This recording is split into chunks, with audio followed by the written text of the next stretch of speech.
ગિલોલથી કારના કાચ તોડી સોનાના દાગીના ચોરતી ત્રીજી ગેંગના 3ને ઝડપી પાડતી સુરત જિલ્લા પોલીસ 10 ચોરીના ગુનાના ભેદ ઉકેલાયા.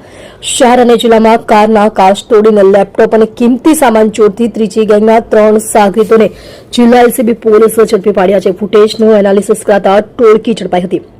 એપ થકી ગુનાની જગ્યાની નજીકના ફૂટેજનું વર્ગીકરણ કરીને આઈસીજીએસમાં હિસ્ટ્રી સર્ચ કરતા મુખ્ય સૂત્રધાર શિવા ટોટી નાયકર, પ્રતિભા સુબ્રમણ્યમ નાયડુ અને બાળ કિશોરને ઝડપી પાડ્યા છે. આ ત્રણેય પાસેથી સોનાના દાગીના, ફોન, ટેબ્લેટ સહિત રૂપિયા 4,45,000નો મુદ્દામાલ મળી આવ્યો હતો. આ સાથે જ સુરતમાં કારનો કાચ તોડી સોનાના દાગીનાની ચોરી કરવા ઉપરાંત બારડોલી, માંડવી અને કામરેજના 10 ગુનાઓ ઉકેલાયા હતા. આરોપીઓ કારના કાચ તોડવા ઉપરાંત મોટર બાઇક પણ ચોરી કરતા હતા. તેમની પાસેથી 3 મોપેડ મળી છે. આરોપીઓ રેકી કરીને ગિલોલ દ્વારા કારના કાચ તોડતા હતા અને ડોક્યુમેન્ટ્સ ભરેલી બેગ ઉપાડી જતા હતા.